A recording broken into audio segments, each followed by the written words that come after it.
Boa tarde a todos, que a paz do Mestre Jesus esteja com todos nós.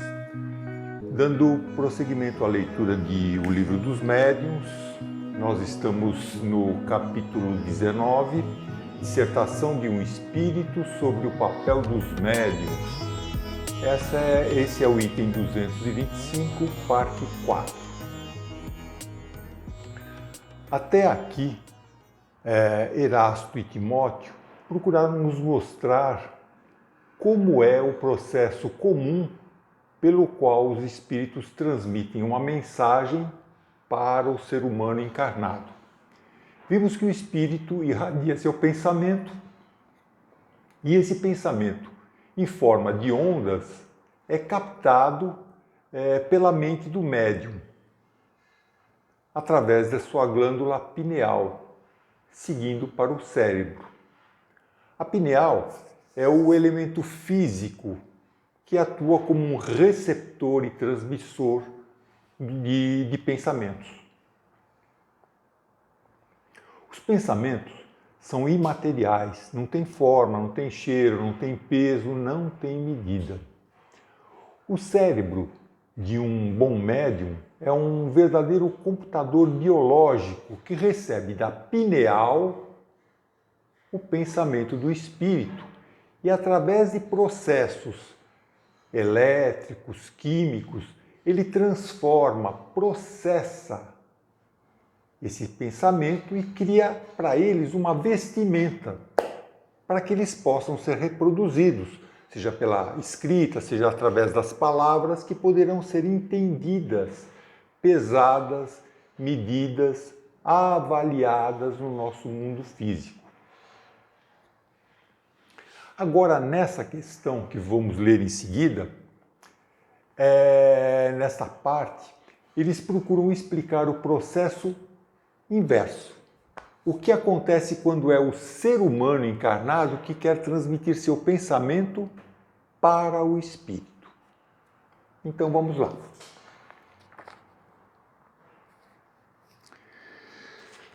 Mas quando o próprio médium quer interrogar-nos, seja por que meio for, seria bom que refletisse seriamente, a fim de nos fazer as perguntas de maneira metódica, facilitando-nos assim o trabalho de responder. Porque, segundo já foi dito em anterior instrução, vosso cérebro está frequentemente numa desordem inextricável, sendo para nós tão difícil quanto penoso mover-nos no dédalo dos vossos pensamentos. Quando as perguntas devem ser feitas por terceiro, é bom e conveniente que sejam antes comunicadas ao médium para que ele se identifique com o espírito do interrogante, impregnando-se, por assim dizer, das suas intenções. Porque então nós mesmos teremos mais facilidades para responder, graças à afinidade existente entre o nosso perispírito e o do médium que nos serve de intérprete. Não é uma questão simples. Vamos procurar entender melhor o que os espíritos quiseram dizer com o médium fazer perguntas de maneira lógica, metódica, melhor dizendo.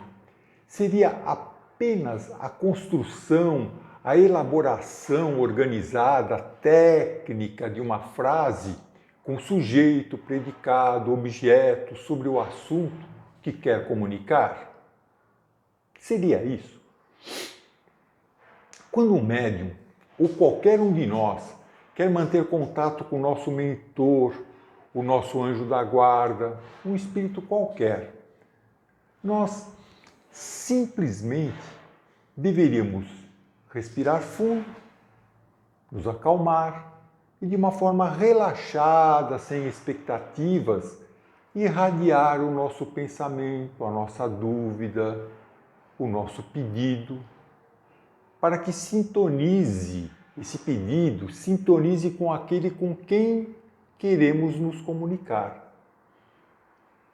Parece simples assim, não é mesmo? Só que nós nos identificamos tanto com o nosso corpo que perdemos essa habilidade natural.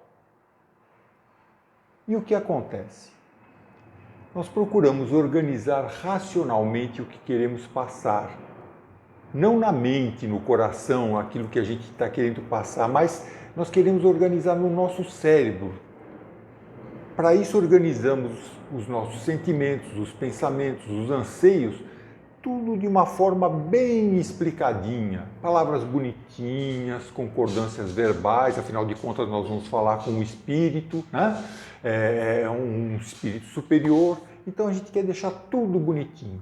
Quanto mais explicamos, mais elaboramos e mais usamos nosso cérebro, mais perdemos a sintonia daquilo que o nosso coração, a nossa alma quer passar, quer pedir para o alto.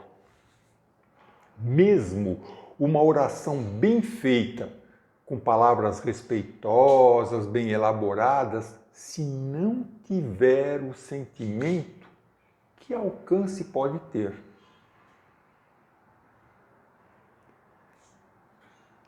Não é fácil entender isso.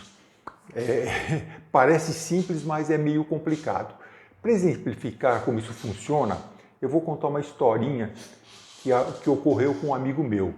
Um amigo meu, décadas atrás, ele foi a um centro espírita bem pequeno, daqueles que você fala diretamente com o mentor da casa, através de um médium. Mais ou menos como acontecia no princípio do espiritismo. Lá em Paris, vinha uma pessoa, falava com o espírito, o médium, mediunizado, né, respondia um bate-papo direto com o espírito, né? Então, ele foi pedir ajuda em um centro assim, né?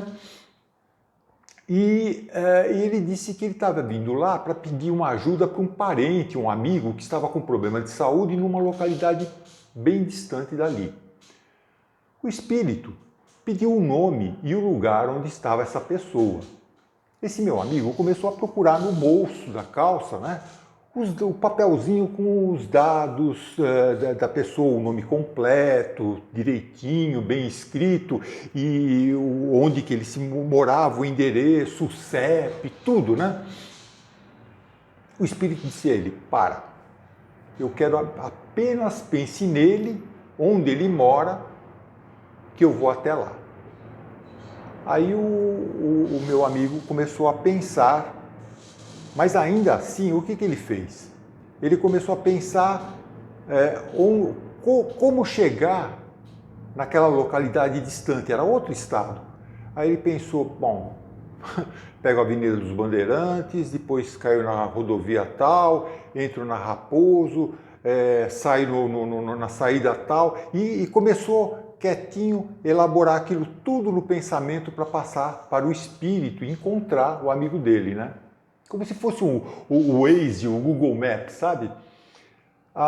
O espírito novamente o interrompeu e disse: não precisa nada disso, basta pensar no seu amigo, no lugar onde ele está e pronto, só isso.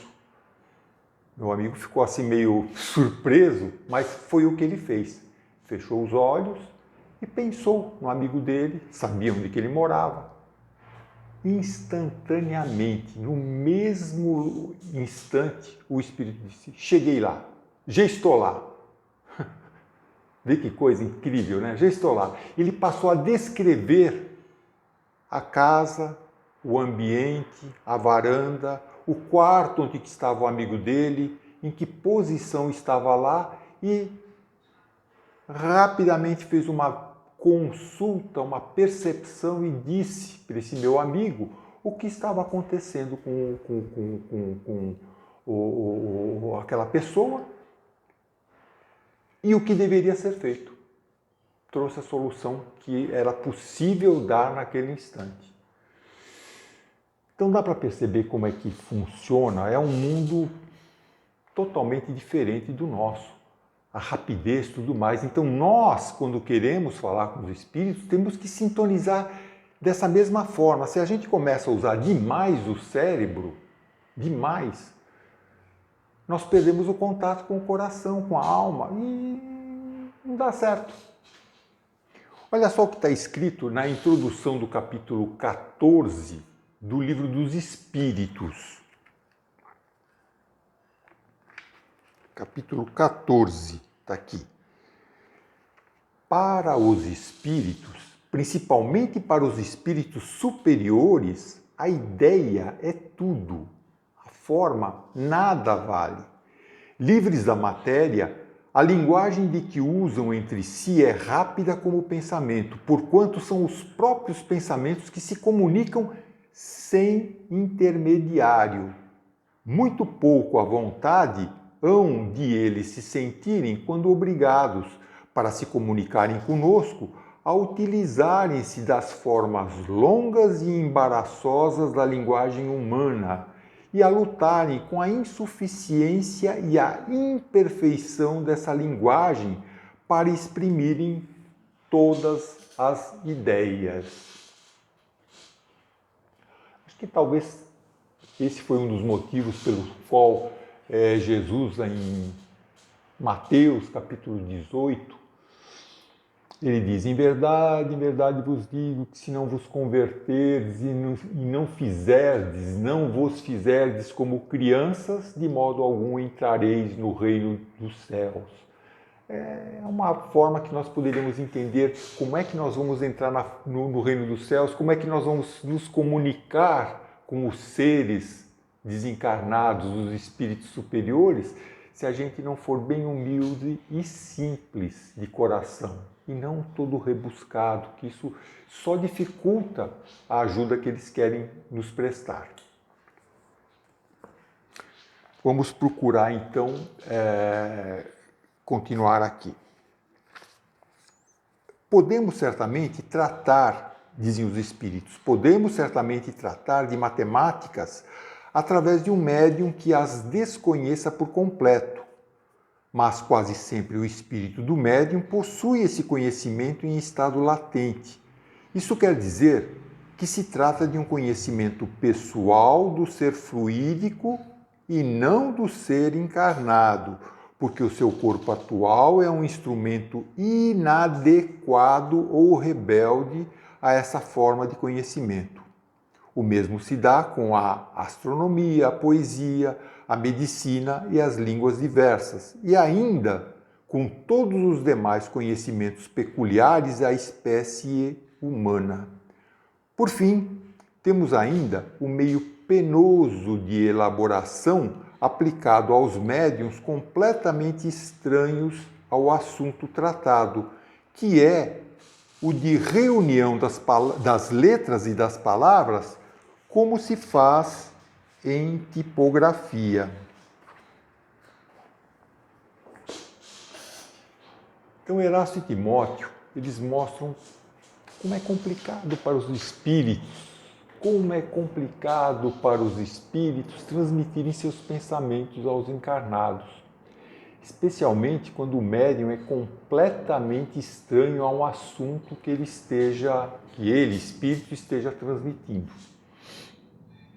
Nesse caso, os espíritos comparam isso com um processo tipográfico antigo, onde os caracteres, as letrinhas, tinham que ser juntadas, uma ao lado da outra, pressionadas em cima de uma chapa ou de uma fita, né, com tinta. Se lembra daquelas máquinas de escrever que você digitava, o tipo, uma a uma, batia assim na fita e imprimia no papel? É mais ou menos aquilo.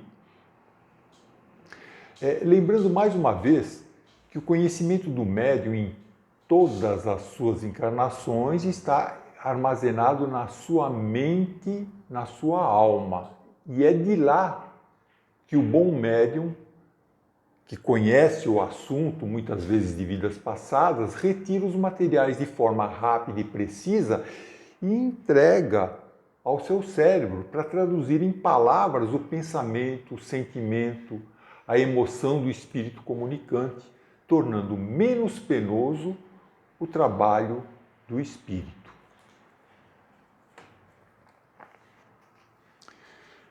Como já dissemos, Os espíritos não têm necessidades de vestir os seus pensamentos com palavras. Eles o percebem e os transmitem naturalmente entre si. Os seres encarnados, pelo contrário, só podem comunicar-se pelo pensamento traduzido em palavras.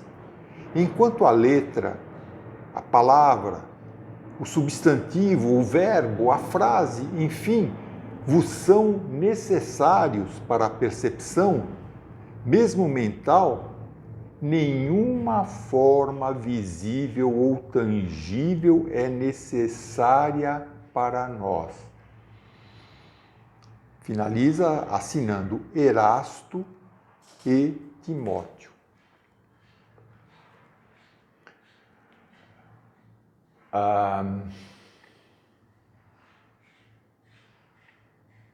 Recorrendo mais uma vez, vamos recorrer mais uma vez ao livro dos Espíritos. Na sua introdução, no capítulo 6 da introdução do livro dos Espíritos. Uma coisa complementa a outra, né? Então, a gente lança a mão disso para poder entender melhor, porque é um assunto complexo.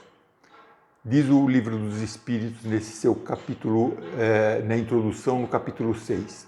Há no homem 3 coisas. Primeiro, o corpo, ou ser material, análogo ao dos animais e animado pelo mesmo princípio vital. Segundo, a alma ou ser imaterial, espírito encarnado no corpo.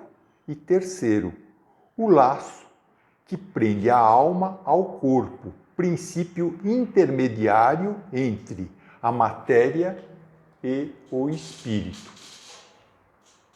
E no livro O que é o Espiritismo, no capítulo 3, Kardec escreve assim: durante a vida, a alma age mais especialmente sobre os órgãos do pensamento e do sentimento. São os órgãos mais sutis do ser humano. E não vai direto no cérebro. Durante a vida, a alma age especialmente sobre os órgãos do pensamento e do sentimento. Então tem assim o homem 2 naturezas. A física e a espiritual. E se quiser se elevar e manter um contato direto com o mundo espiritual, o maior tempo possível com esse mundo espiritual, ele tem que elevar moral e espiritualmente a sua alma encarnada. Usar também com consciência e respeito o corpo físico, é muito importante, é o nosso veículo, né? E aprender a usar esse laço que permite viver sadia e equilibradamente as 2 naturezas, que é o perispírito. Então nós temos que, não é cuidar só do corpo, tem que cuidar de tudo isso. E não é só cuidar, é saber utilizar, como utilizar isso tudo. E para encerrar esse capítulo, que já está longo, nós só vamos ler a síntese que o mestre Kardec fez aqui na observação, como observação, e não vamos nem comentar. Observação de Kardec. Esta análise do papel dos médiuns e dos processos pelos quais se comunicam é tão clara quanto lógica. Dela decorre o princípio de que o espírito não se serve das ideias do médium, mas dos materiais necessários para exprimir os seus próprios pensamentos existentes no cérebro do médium, e de que, quanto mais rico for o cérebro, mais fácil se torna a comunicação. Quando o espírito se exprime numa língua familiar ao médium, encontra as palavras já formadas e prontas para traduzir a sua ideia. Se o faz numa língua estrangeira, não dispõe das palavras, mas apenas das letras. É então que o espírito se vê obrigado a ditar, por assim dizer, letra por letra, exatamente como se quiséssemos fazer escrever em alemão uma pessoa que nada soubesse dessa língua. Se o médium não souber ler nem escrever, não dispõe nem mesmo das letras em seu cérebro.